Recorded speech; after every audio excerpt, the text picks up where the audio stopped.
In the early 19th century, America was in the throes of a tumultuous period. The fledgling country had recently emerged victorious from the Revolutionary War and the War of 1812, but political and social tensions were on the rise. The stage was set for a leader who could navigate the nation through these stormy waters.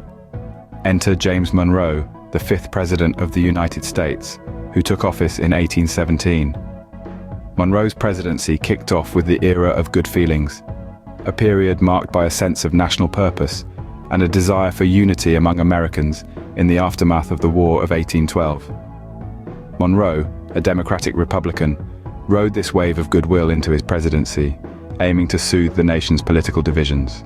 One of the first significant events of his presidency was the signing of the Rush-Bagot Agreement in 1817. This pact with Great Britain significantly reduced tensions along the US-Canadian border by limiting naval armaments on the Great Lakes and Lake Champlain. Then came the Panic of 1819, the first major peacetime financial crisis in the United States. It resulted in a depression that lasted until 1821. Monroe faced criticism for his handling of the crisis, but his administration managed to weather the storm.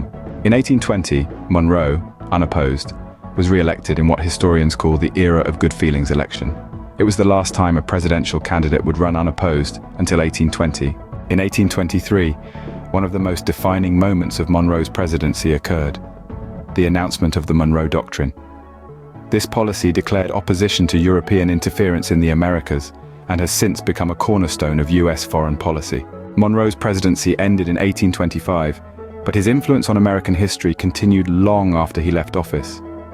His presidency saw the country grow in confidence and stature on the international stage, and the principles he established continue to shape US policy.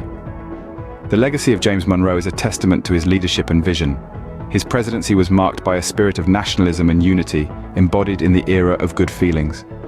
The Monroe Doctrine, perhaps his most enduring legacy, set the tone for American foreign policy, asserting the nation's role as a dominant force in the Western Hemisphere.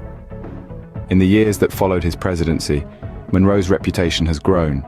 He is now considered one of the greatest American presidents, and his impact on the nation can still be felt today. His presidency was a pivotal moment in the shaping of the United States, and his influence has been felt in every corner of the country. From the Rush-Bagot Agreement to the Monroe Doctrine, his decisions have shaped the nation's destiny, leaving an indelible mark on American history.